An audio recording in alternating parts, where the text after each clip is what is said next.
j'ai toujours adoré le plein air. Je crois que c'est comme un peu un rêve d'enfant de se promener dans les arbres, de grimper, tout ça. Puis ça se concrétise avec un vrai métier, quelque chose un gagne-pain en fait. Je suis patrouilleur et aussi coordonnateur chez d'Arbre en Arbre. J'ai fait un voyage aux États-Unis il y a une dizaine d'années et j'ai remarqué un produit où on appelait ça Project Adventure. On se promenait d'un arbre à l'autre avec des jeunes et ils apprenaient à développer la confiance en soi, la confiance en l'autre. C'est des exercices de développement de la personne qui se faisaient en hauteur. On en a fait une mini-version ici au parc et tout à coup, on a rencontré des Européens qui lui avaient donné une tournure touristique. Le parc d'Arbre en Arbre au parc du Cap-Jaseux contient 76 ponts. C'est un enchaînement de ponts suspendus d'arbre en arbre, en fait de plateforme en plateforme. Il y a 4 parcours pour les adultes, qui sont tous en difficulté croissante, et un parcours enfant. Le rôle du patrouilleur, ça va être que les gens se sentent en sécurité pour faire l'activité d'arbre en arbre. Évidemment, ça, c'est le rôle passif. Le rôle plus actif, en fait, c'est la patrouille. Donc, d'intervenir auprès des gens paniqués, si j'avais des situations de premiers soins. Mais aussi, la personne, le patrouilleur, doit être alerte à tout ce qui l'entoure, c'est-à-dire voir s'il y a des arbres qui seraient susceptibles de tomber sur les jeux, voir comment les jeux s'usent, comment ça travaille, tout ça, parce qu'évidemment, comme vous voyez derrière moi, c'est des structures vivantes. On recherche quelqu'un qui a du jugement d'abord. Regarde, donc, une fois qu'on est attaché une fois, on va venir mettre le deuxième mousqueton. Qui est capable de prendre à cœur et puis de s'imaginer quelles sont les conséquences des gestes qu'il pose, puis d'agir responsablement. Okay? La deuxième chose qu'on regarde, c'est les qualités humaines. Est-ce que cette personne-là est capable d'avoir un bon contact avec le public? Et puis la troisième qualité qu'on recherche, c'est la polyvalence. Donc, ça va être bien important. On défait la poulie et on vient l'installer dans le câble en s'attachant dans le petit triangle en dessous. Il faut développer plusieurs champs de compétences à la base.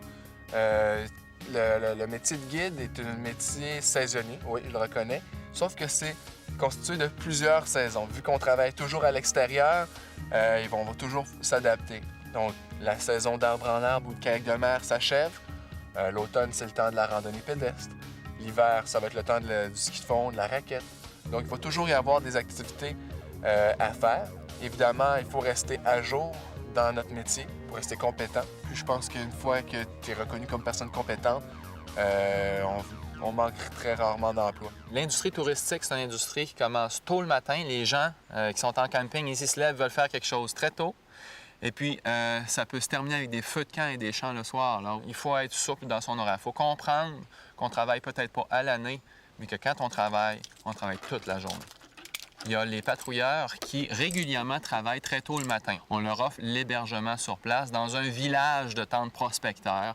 Il y a une de ces tentes-là, c'est la tente cuisine. Ils sont bien là-dedans, ils vivent ça très, très bien. Il y a les autres patrouilleurs qui rentrent sur des heures plus régulières, qui vont héberger à proximité, ici dans le village de Saint-Fulgence. Généralement, ils vont se prendre un appartement pour avoir à peu près juste une demi-heure à voyager là, puis être sur place. On apprend à vivre en groupe.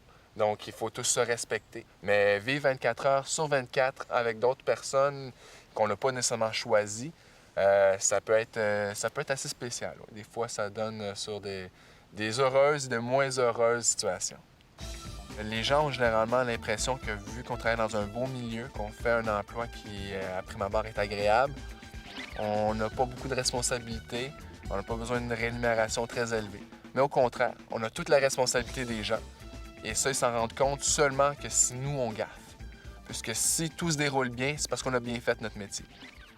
J'ai fait une attestation d'études collégiales de guide en tourisme d'aventure au Cégep de Saint-Laurent. C'est la formation de base que j'ai reçue. Et cette formation-là comprenait tous les prérequis pour travailler ici. C'est-à-dire une bonne base solide en premiers soins, avoir une bonne relation avec la clientèle. J'ai rencontré une personne durant que je faisais la formation au Cégep de Saint-Laurent, qui était le coordonnateur de programme, ainsi qu'un des professeurs qui donnait la majorité des cours, qui s'appelle Jean-François Turut. C'est lui qui m'a influencé là, dans un sens, par son professionnalisme, par sa passion du plein air aussi, puis sa joie de vivre beaucoup aussi. Là. Guillaume, ça fait longtemps qu'il est intéressé au plein air. Je l'ai connu dans les premiers voyages en canot-camping quand il était au secondaire. Je l'ai vu en fait grandir. Je l'ai eu à Saint-Laurent comme étudiant. C'est quelqu'un qui a toujours cru à ce métier-là, qui voulait aller plus loin là-dedans.